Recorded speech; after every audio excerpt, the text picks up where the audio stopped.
can try and win championships, and that's what it's all about. When you look from the outside and you watch this team, I know we're going to have a real good, solid hockey team this year. Welcome back to Fireside Rangers. I'm your host, Anthony Rivardo, joined by my co-host right here, Eric Wilson. Today is actually the final preseason matchup for the New York Rangers later on tonight. We're recording this video in the afternoon. Just want to discuss Vitali Kravtsov, the way he's been playing throughout the preseason, and what we think his role will be during the regular season. Of course, we're just a few short days away from opening day versus the Tampa Bay Lightning. We're super excited. Make sure to subscribe to Fireside Rangers for all of your Rangers news throughout the season right here on the channel. But today, like I said, we want to talk about Vitali Kravtsov, discuss his performance throughout the preseason, and what we think his role is going to be in the upcoming 2022 to 23 season. But before we dive into all of that, Eric, how are you doing today? Doing good. We're zoomed in again, but this time it wasn't my fault.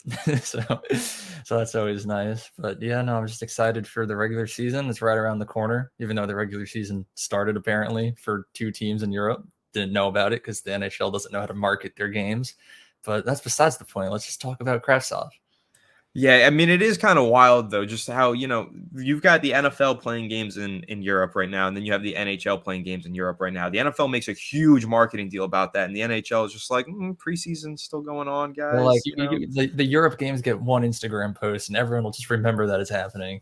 Yeah, I don't really understand the NHL's marketing strategy there, but I also want to discuss the strategy of Vitali Kravtsov in these preseason games. You like that transition? That was pretty good, right? Yeah, thank you. So, okay, as we all know, Vitali Kravtsov through these preseason games has struggled. He hasn't played too well. In particular, the most recent game on Wednesday night, the 5-4 loss against the Bruins. The second line featuring Trocheck, Panarin, and Kravtsov, they were horrendous. They ended up with a -2 rating as a unit. And in 4 exhibition games Kravtsov has played in, he has 1 assist and a -3 rating. So, very poor performances statistically. It's very clear and obvious that to everyone watching the games that he's not super comfortable on the ice and he's not making a big impact. So this is a guy who really at one point had top 6 potential. Now we're talking about, should he play in the top 9 or should he even be maybe just the 13th forward on the roster that they keep around, all the way on the bottom end. So that's kind of the discussion that we want to have here. But Eric, what are your initial thoughts on Vitali Kravtsov performance throughout the preseason, particularly in that Wednesday night loss? Yeah, I mean, I watched the Wednesday night loss against Boston. I'm telling you, I didn't even realize that he was playing until I saw the stats. He was completely non-existent on the ice. And, he is playing on the second line with Panarin and Trocheck. They were pretty horrendous too. But, I don't really blame Panarin and Trocheck. They've played well together throughout the preseason. It was just the addition of Kravtsov that really just didn't sit right. And, everyone has bad games, but this one was pretty bad that it's it might just not be a coincidence that it happened when the three of them are playing together. But, like you mentioned, even as a 13 forward, I just want to bring up, if the Rangers do want to send him down to Hartford, he would have to clear waivers. So if a team were to pick him up off of waivers, it would just be completely throwing away a recent first-round draft pick. So it might be a little too risky. We might have just cornered ourselves a little bit on this one.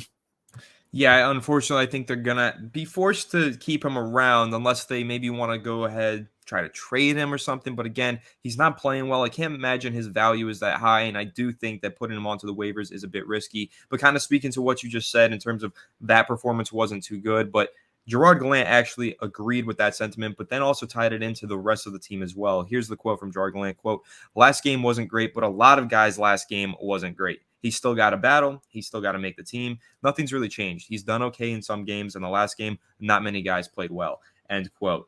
And then another quote, "He's had a couple of looks there, and we're going to put somebody else there tomorrow. He might be on another line," end quote. That was talking about, kind of moving Vitali Kravtsov off of the second line. They're going to give someone else a try. And in fact, in tonight's preseason game, really interesting storyline, Vitali Kravtsov is not even playing. Neither is Dryden Hunt. Neither is Julian Gauthier. So you've got Kravtsov, who's had a really big struggle of a preseason, and he's not even going to be on the ice in the preseason finale. So, Eric, what do you make of that? The fact that Vitali Kravtsov isn't even going to be playing tonight? I'm not really sure what to make of it because I think we're all assuming, or at least we were assuming, that Kravtsov pretty much had a guaranteed spot on the team, whether it be third line or fourth line. But the fact that it's the last game of the preseason, I haven't seen the official lineup yet. But I'm assuming that the lines that we're seeing tonight are going to be pretty close to what the lines on opening night are going to look like. And, a one final test run before the season really gets started. So to see him not even playing tonight, it raises some eyebrows. Just like, is he going to be on the team come regular season, or is he going to be the 13th forward, as you said, and just kind of travel with the team and not play? But I don't know. It raises some questions for me. Yeah, I mean, he might end up as that 13th forward, have to fight his way back into the lineup. Here's a quote from Vitali Kravtsov speaking about not playing on the second line. He said, quote, "If I'm not on that line, I don't have to be mad at somebody. I know I didn't play well, but I'm trying to be better," end quote. So at least he's got, the self-awareness to say he's playing poorly and understands if he's not playing on the second line. But Eric, what do you think it is about playing on that second line that hasn't worked for Vitali Kravtsov? Of course, he's playing with some great talents in Vincent Trocheck, with Artemi Panarin, but for some reason, the three of them just could not gel together. What do you think it is in terms of maybe playing style, whatever the case might be? Why does that line not perform when Vitali Kravtsov is there? I think the biggest factor that a lot of people really overlook is the transition to North American hockey. Playing over in Russia or wherever Kravtsov was when he wasn't with the Rangers, it's different rink sizes, different style of play.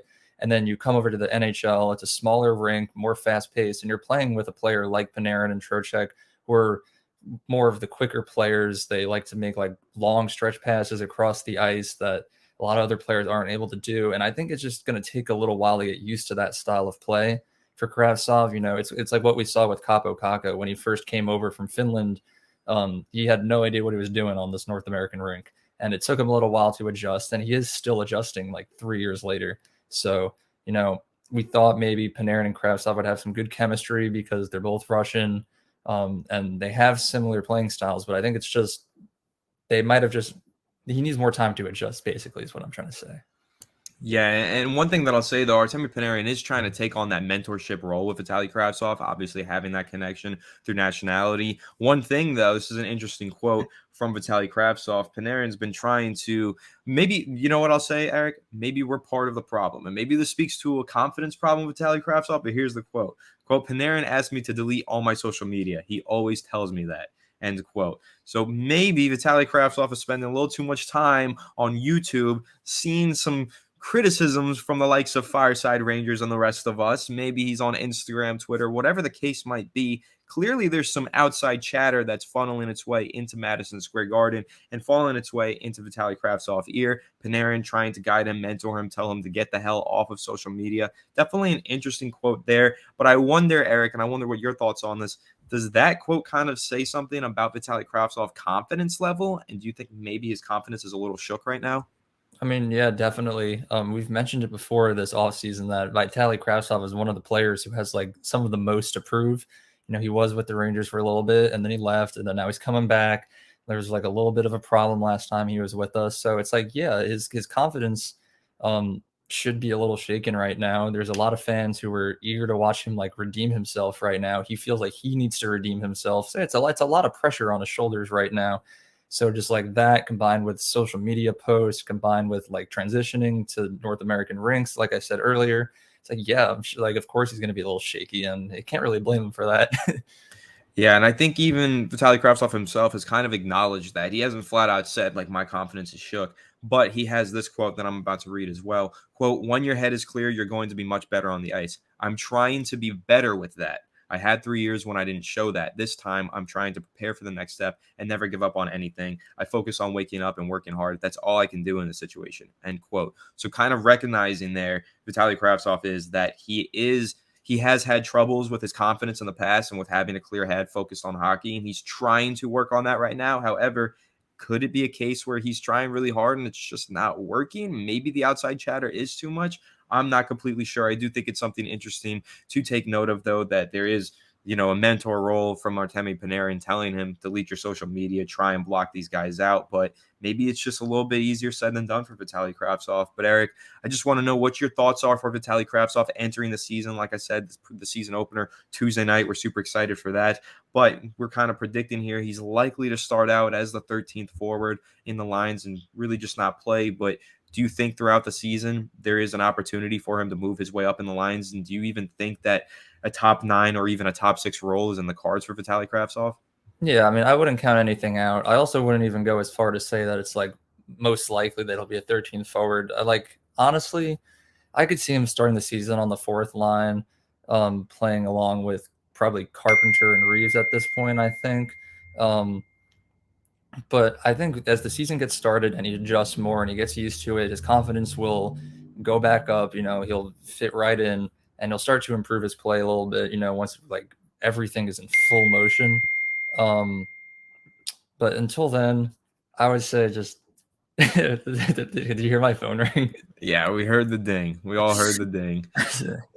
I didn't know he was going to do that. Okay, but yeah, no, I can see him being on the fourth line and just working his way up, hopefully. Yeah, and I'll say that I agree with that sentiment. I think, he'll be on the lines probably, but I don't know, man. Honestly, we'll see what happens tonight, who plays well in the final preseason game versus the Islanders. But one thing that I will say is Vitali Kravtsov not playing tonight. He's not expected to suit up and play.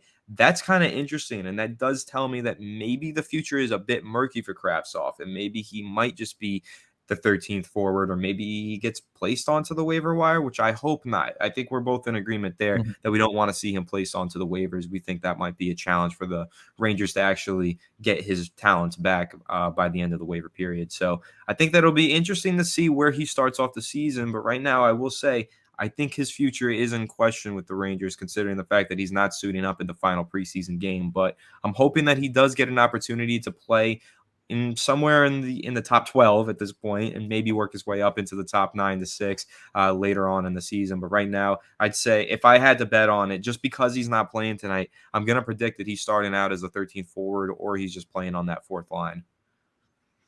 But all right, I think that pretty much wraps up the discussion here on Vitali Kravtsov, unless you have anything left to say, Eric.